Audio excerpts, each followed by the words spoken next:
محمد بن قاسم، سلطان محمود غزنوی، سلجوقی، غوری، لودھی اور تغلق خاندان کے علاوہ خاندان غلامان اور پھر مغلوں میں سے کس کو اس بر صغیر کے ہندو راجوں مہاراجوں نے ایک بار بھی شکست دی یا کم از کم جم کر مقابلہ ہی کیا؟ مسلمان آتے اور سارے بر صغیر کے سورما حکمرانوں کی حکومتوں کو روندتے اور تاراج کر کے واپس لوٹ جاتے۔ ان کے لیے بر صغیر پر حملہ کرنا پولو کے کھیل سے زیادہ اہمیت نہیں رکھتا تھا، جس میں ہمیشہ انہی کی جیت ہوتی تھی۔ ہر قسم کے سامان، حرب ضرب سے لیس لاکھوں کی فوج اور سینکڑوں ہاتھیوں کی دیوار کھڑی کر کے ان ہندو حکمرانوں نے یہاں تک کیا کہ اپنے پیادہ فوجیوں کے پاؤں لوہے کی زنجیروں میں جکڑ ڈالے، لیکن اللہ اکبر کا نعرہ سنتے ہی ہندو فوجیوں کے بھاگنے میں نہ تو لوہے کے سنگل حائل ہوئی اور نہ ہی ان کے دیوتا گنیش یعنی ہاتھی کے جھومتے جامتے پہاڑ جیسے جسم۔ ہندو حکمرانوں کی مجموعی طاقت نہ تو اپنے سب سے بڑا دیوتا سومنات کو محمود غزنوی کے گرز سے ٹوٹنے سے بچا سکی، اور نہ ہی راجہ داہر کے پجاریوں کے منتر اور شکست سے بچنے کے لیے پجاریوں کے کہنے پر اپنی سگی بہن سے شادی محمد بن قاسم کے بڑھتے ہوئے قدم روک سکی۔ راجہ داہر تو 1300 سال قبل مر کھپ گیا، لیکن اس کی ناجائز اولاد آج بھی مسلمان غداروں کے روپ میں اسے محب وطن اور جاں باز اور محمد بن قاسم کو لٹیرا کہتی ہے۔ لعنت ہو ایسی جاں بازی پر اور ایسے خیالات پر۔ جب مسلمانوں نے بر صغیر پر جم کر رہنے اور حکومت کرنے کا فیصلہ کیا تو ہندوؤں نے ان کے پاؤں میں اپنے ماتھے ٹیک دیے۔ مسلمان حکمرانوں کے سامنے آتے ہی ہندوؤں کی جو حالت ہوتی تھی، اس کی ایک مثال ہندوؤں کی سب سے بہادر ذات راجپوتوں میں سب سے اعلیٰ و عرفہ خاندان سورج ونشی کے حکمران راجہ مان سنگھ کا اپنی بہن رانی جودھا بھائی کو مغل شہنشاہ اکبر اعظم کے بے نکاحی زوجیت، جودھا بھائی کبھی بھی مسلمان نہیں ہوئی، اس میں دینا ہے، جبکہ ہندو مذہب کے مطابق مسلمان کا سایہ پڑنے سے بھی وہ ناپاک ہو جاتے ہیں۔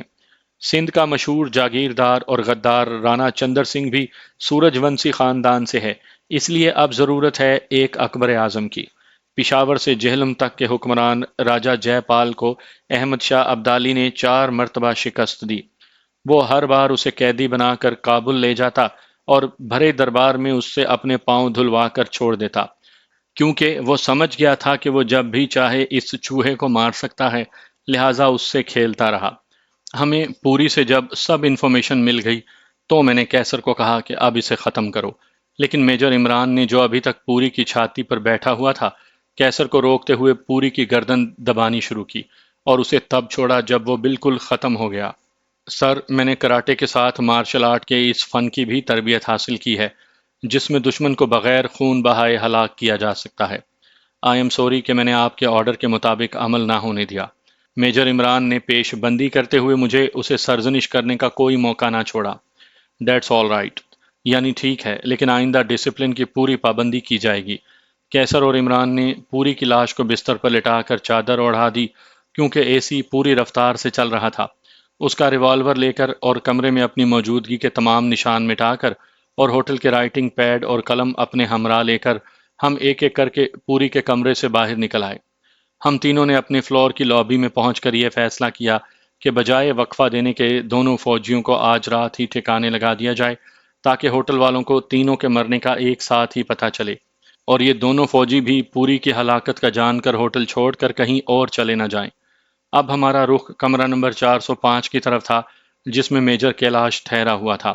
میجر اور کیپٹن کے دروازے کھلوانے کی کوئی صورت سمجھ میں نہیں آ رہی تھی۔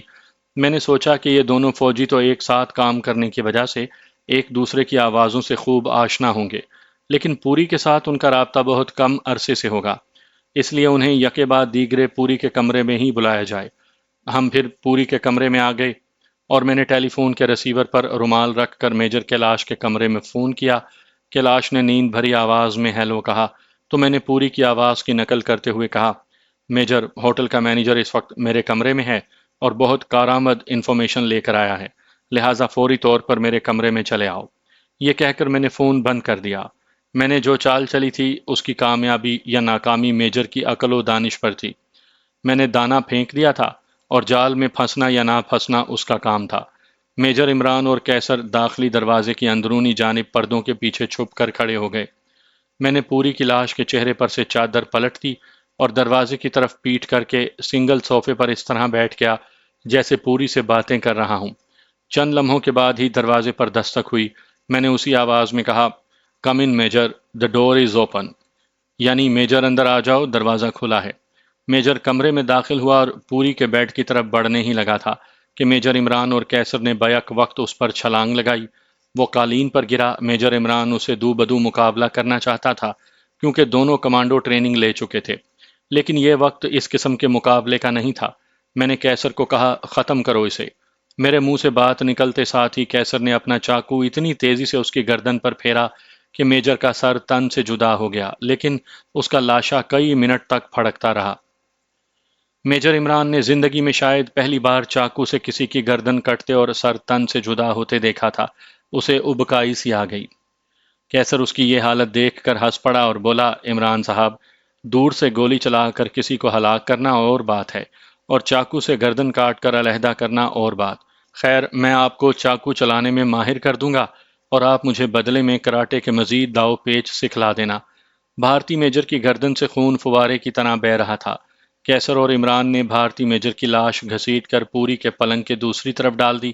فرش بھی خون سے لالا زار بنا ہوا تھا۔ اب میں نے فون اٹھا کر کیپٹن بھنڈارے کا نمبر ملایا اور پوری کی آواز میں اسے کہا، بہت بڑی اور مفید اطلاع ملی ہے، میجر بھی میرے کمرے میں ہے، تم بھی فوراً یہاں آ جاؤ۔ یہ کہہ کر میں نے فون بند کر دیا۔ اس بار میں نے میجر عمران کو بیڈ کے سامنے پڑی کرسی پر بیٹھنے اور مجھے اور کیسر کو کور دینے کا کہا، کیونکہ میں اس کمانڈو کیپٹن سے خود دو دو ہاتھ کرنا چاہتا تھا۔ بھارت میں پہلی بار داخلے کے بعد میں نے صرف ایک بار کمانڈو کی ٹریننگ لیے ہوئے وجے کمار کو زیر کیا تھا، اور اب میری خواہش تھی کہ خود آزما کر دیکھوں کہ مجھ میں کتنا دم خم باقی ہے۔ میں اور کیسر حسب سابق دروازے کے پردوں کے پیچھے چھپ گئے۔ تھوڑی دیر کے بعد ہی دروازے پر کھٹکھٹاہٹ ہوئی۔ میجر عمران جو دروازے کی طرف پیٹ کیے بیٹھا تھا بولا، کم ان کیپٹن۔ اندر آ جاؤ کیپٹن۔ کیپٹن اندر آیا۔ یہ ایک گھٹے ہوئے جسم کا لمبا تڑنگا جوان تھا جس نے شب خوابی کا لباس پہنا ہوا تھا۔ دروازے سے چند فٹ اندر آ کر اس نے کمرے کا جائزہ لیا۔ فرش پر بچھا قالین خون سے لت پت تھا۔ یہ وہیں ٹھٹک کر رہ گیا۔ غالباً اسے خطرے کا احساس ہو چکا تھا۔ اسی وقت میں نے پردے سے باہر آ کر آہستہ سے کہا، are you looking me captain? یعنی کیپٹن، کیا تم مجھے تلاش کر رہے ہو؟ اسی دوران کیسر نے دروازہ بند کر دیا۔ کیپٹن میری آواز سن کر میری طرف پلٹا تو میں نے اس کے نازک حصے پر ایک زوردار کک جمائی۔ کیپٹن کو اس اچانک حملے کی توقع نہیں تھی۔ کک بالکل صحیح جگہ پر پڑی تھی۔ وہ درد کی شدت سے دوہرا ہو گیا۔ مجھے اسی موقع کی تلاش تھی۔ میں نے پے در پے اس دورے ہوتے کیپٹن کے ماتھے، دونوں کن پٹیوں اور سر کے پیچھے گدی پر 7-8 ککس ماری۔ یہ وہ جگہیں تھیں جہاں ضرب لگنے سے مخالف مر جاتا یا کم از کم بے ہوش ضرور ہو جاتا ہے۔ کیپٹن میرے حملے کو برداشت نہ کر سکا اور قالین پر چت ہو گیا۔ کیسر کھلا چاقو لیے سامنے کھڑا تھا کہ کیپٹن کی گردن کاٹے، لیکن میں نے اسے منع کرتے ہوئے اس کی گردن کی ان مخصوص نسوں کو دبایا جو دماغ اور باقی جسم میں رابطے کا کام دیتی ہیں۔ کیپٹن صرف بے ہوش ہوا تھا۔ ان نسوں کو دبنے کا پہلا اثر یہ ہوتا ہے کہ بے ہوش شخص ہوش میں آ جاتا ہے۔ کیپٹن بھنڈارے ہوش میں آیا۔ میں اس کے سینے پر اس طرح بیٹھا تھا کہ اس کے دونوں بازوؤں کو میں نے اپنے گھٹنوں اور ٹانگوں سے دبا رکھا تھا، اور میرے ہاتھ اس کی گردن پر ان نسوں پر تھے جن کو دبانے سے 1 منٹ سے بھی کم وقت میں انسان ہلاک ہو جاتا ہے۔ میں نے اسی حالت میں بھنڈارے سے پوچھا، مجھے پہچانتے ہو؟ میں وہی ہوں جس کی تلاش میں تم میجر کیلاش اور پوری یہاں آئے تھے۔ کیلاش اور پوری کی لاشیں اسی کمرے میں پڑی ہیں، اور تمہارا بے جان جسم بھی بہت جلد ان میں شامل ہو جائے گا۔ تمہاری آتما جہاں بھی جائے تو اپنے بھگوانوں کو بتا دینا کہ میری موت کسی بت پرست یا کافر کے ہاتھوں نہیں ہو سکتی، اس لیے کیوں خواہ جانوں کا ضیاع کروا رہے ہو؟ بھنڈارے کی آنکھیں نسوں پر دباؤ پڑنے کی وجہ سے پھٹی جا رہی تھی۔ میں نے اسے کہا، مجھے اچھی طرح سے پہچان لو تاکہ تمہاری آتما بھی میری شکل کو بھول نہ سکے۔ یہ یک طرفہ گفتگو میرے جذبات اور ہندوؤں سے نفرت کی آئینہ دار تھی۔ ان نسوں کو دباتے وقت اپنے جسم کی پوری طاقت ہاتھوں کی انگلیوں میں مرتکز کرنی پڑتی ہے۔ میرے بولنے کے دوران یہ طاقت منتشر ہو گئی۔ بھنڈارے مضبوط جسم کا جوان تھا۔ اس نے میری گرفت کو کمزور ہوتے محسوس کیا تو جھٹکے سے اٹھنے اور اپنے بازوؤں کو چھڑوانے کی کوشش کی۔ اس کی اس حرکت سے میری پوری جسمانی طاقت پھر میرے ہاتھوں اور بازوؤں میں آ گئی۔ اس کے جھٹکے سے اٹھنے کی کوشش میں اس کی گردن فرش سے کچھ اوپر اٹھ چکی تھی۔ میں نے اپنے دائیں بازو سے اس کی گردن کو شکنجے میں لیا اور دائیں ہاتھ سے اس کے سر کو جھٹکا دیا۔ گردن کا منکا ٹوٹنے کی آواز کیسر نے بھی سنی۔ بھنڈارے کی گردن ایک طرف ڈھلک گئی۔ کیسر اور میجر عمران عمر میں مجھ سے چھوٹے اور بھرپور جوان تھے، اور میں ڈی ایم آئی کے دہلی کے ہیڈ کوارٹر میں 1 ماہ اور 6 دن بدترین عقوبت کا شکار رہ چکا تھا۔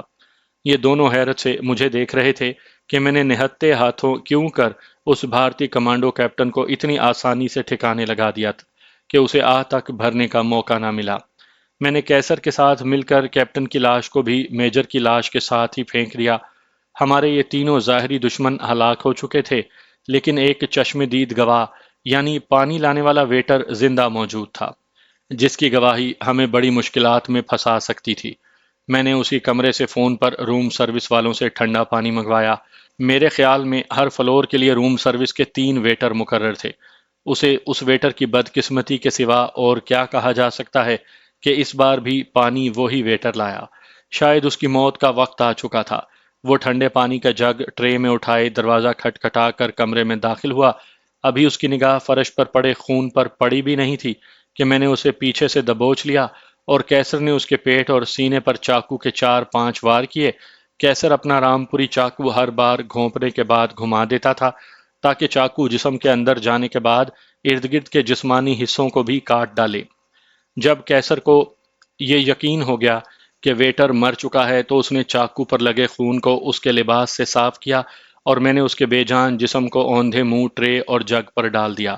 یہ ویٹر بالکل بے گناہ تھا جو ہمارے ہاتھوں مارا گیا، لیکن ہمارے پاس اسے ہلاک کرنے کے سوا کوئی چارہ بھی نہیں تھا۔ گیہوں کے ساتھ گھن بھی پس جاتا ہے کہ مصداق اس کی اس طرح بلا وجہ موت آئی ہوئی تھی۔ ہم تینوں پوری کے کمرے کو اندر سے بند کر کے باہر آئے اور اپنے اپنے کمروں میں چلے گئے۔ مجھے ویٹر کو ہلاک کرنے کا قلق بھی تھا، لیکن پوری کے کمرے کے باہر ہمیں دیکھنے والے چشم دید گواہ کو ختم کرنا بھی ہمارے لیے ضروری تھا۔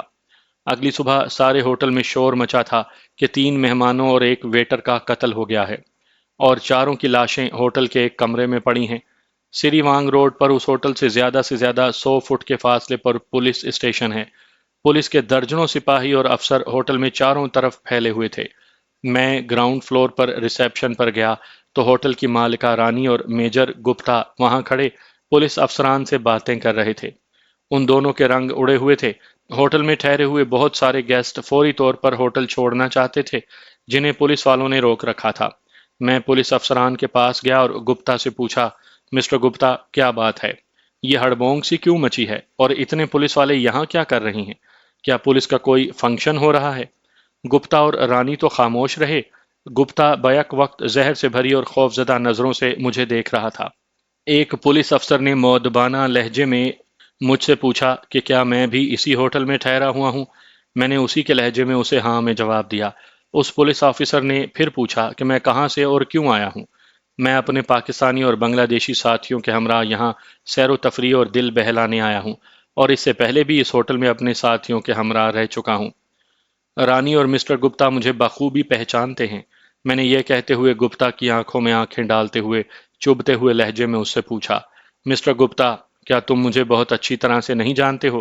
گپتا گھبرا گیا اور لڑکھڑاتی آواز میں بولا، میں آپ کو جانتا ہوں، آپ ہمارے معزز مہمان ہیں۔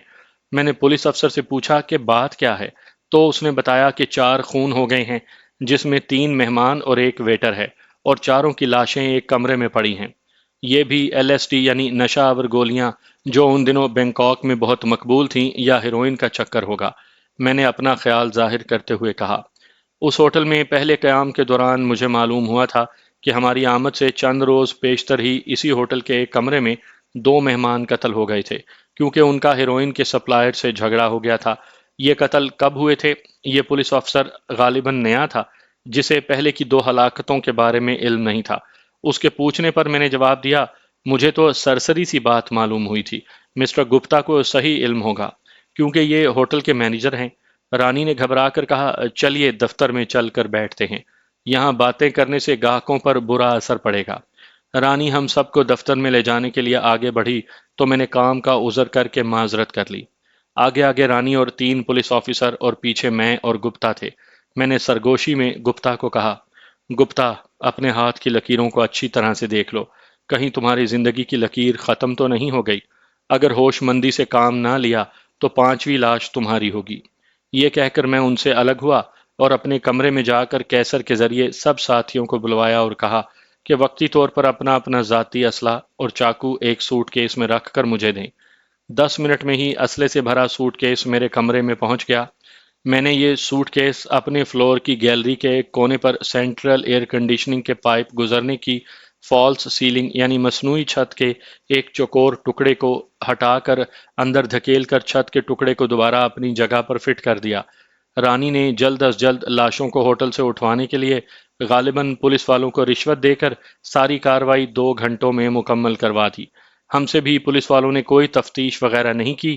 3 روز کے بعد میں نے سوٹ کیس نکال کر اسلحہ ساتھیوں کو دے دیا اور گپتے کا ہم نے جو حشر کیا وہ آگے سنیے گا۔